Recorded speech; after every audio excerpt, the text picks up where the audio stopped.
Ever play chess, General? Or, do you only play video games?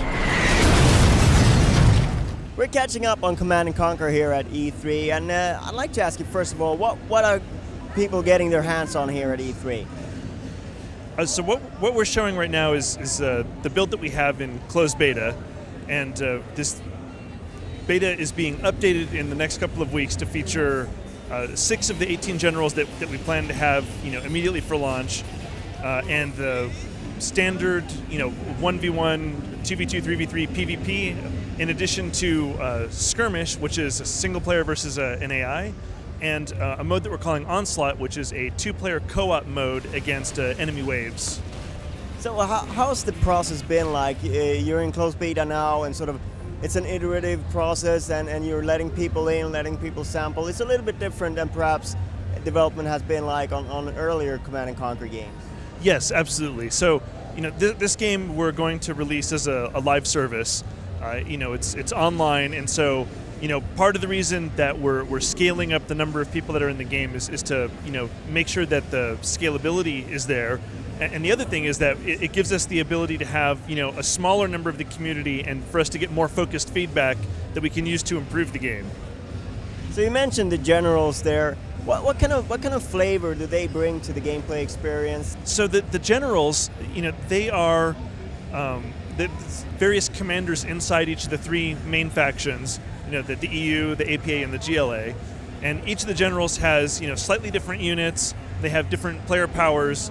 How they access the tech tree and how they access those units can be different. And so what that does is it creates different specialties for each of the generals. It gives them a little bit different flavor when you're playing. So how each of them handle different scenarios that you might have in an RTS, like, oh, I'm being rushed or I want to rush. Each one of those generals would handle that a little bit differently, like what units they would use, or how they would go about employing those various tactics.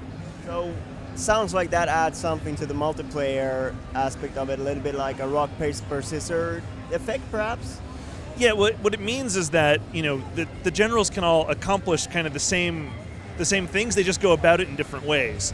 And so the goal being that we can add a large number of generals. We have a bunch of different maps, different modes, different types of play. You can play team-based. You can do that co-op. You can do it team-based PvP. You can do 1v1 PvP. Eventually we'll have campaigns and a lot of other things. And so the matrix of all of the generals against all of the ways to play creates a lot of opportunity for people to explore the game, in the way that they want to.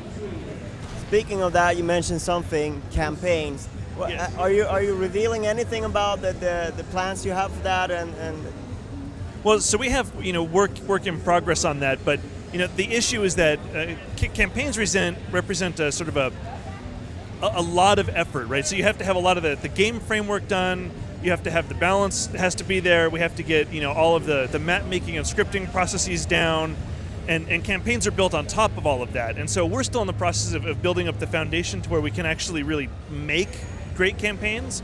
But we've already started work on it. So the sort of the bad news on that is that they won't be ready for launch this year. But the good news is that we're hoping to have the first sort of wave of those campaigns coming soon thereafter. it sort of sounds like, if you compare it to a traditional game, that a traditional game you would release it when the campaign was done. Now you're releasing it just when the sort of the basics of the game is done, and you're able to continue to work on the campaign until that what would have been the release date of a physical product, correct? Yeah, I mean, that's probably a good way of looking at it. There's a lot of stuff. So all of the work that you do to get to the point where you can actually start making the campaign, you can actually play multiplayer, because there's a lot of other work that goes into making the campaigns. It's a much larger burden, and so we didn't want to delay the actual release of the game, because now that we're live, we can always add in the campaigns. We can add in more content as the service is ongoing. And of course, Generals is going to be the first sort of universe that will be in there. Have you revealed anything about when we might see something from the other universes? Nothing revealed, but one of the goals that we have is to be able to do Red Alert and Tiberium universes built on the foundation that we've established for Command and Conquer with the Generals universe here. So what's the approach with that? Is it going to feel like a reskin model, or will that fundamentally change the way you play the game? Well, I don't know that we could just reskin what we have. I mean, there's very different fan expectations for what makes the game be Tiberium or what makes the game be Red Alert, and we obviously have to be very sensitive to that and to provide the experience that the fans of those universes want. And I also heard that you're entertaining the idea of doing something totally original as well, your own universe, if you will, in Command and Conquer, a new one. Yeah, we have absolutely nothing revealed yet on what we might do there. Like that's a little bit further out, I think. But you can't help yourself teasing us with that. Well, I mean, it's just one of those things, right? It's not yet the time to go into what we do beyond Generals, Red Alert, or Tiberium. So a lot of talk around E3 here is like connected experience and how to be able to access game wherever you are and however you want. Is that something that you're planning for Command and Conquer as well, that you'll be able to sort of reach into to check things out while you're on your tablet or things like that?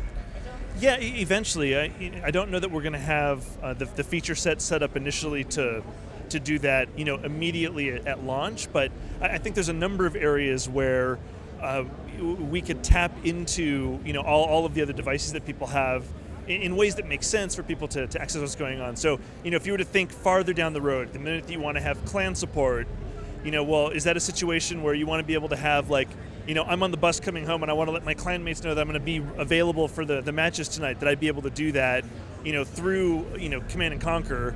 Maybe there's some ways that for sharing replays or stuff that you've done, maybe there's, we have to look at what makes sense for the game. So we obviously want to do that. I don't think we want to say okay, we're going to invent something to put on the tablet just because there's a tablet. We want it to make sense for the game, obviously.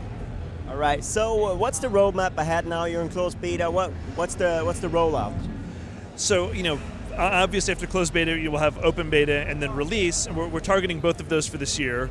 And then moving forward from there, it's really just expanding the feature sets and the content, right? So we obviously want to address campaign. I think that's something that people have mentioned. On the other side of the coin, we have things like replays, spectator mode. We want to get those into the game. I think those are very important features for RTS. There's clans and clan support and having, eventually getting to the point where we have more structured tournaments, ladders, clan tournaments, clan ladders, and all that kind of competitive game framework. So there's a whole lot of stuff that we have on the list. I mean, the list is miles long, right? We're going to be doing this for a while, and it is very exciting. Right. Thank you very much for your time. Oh, thank you very much for interviewing.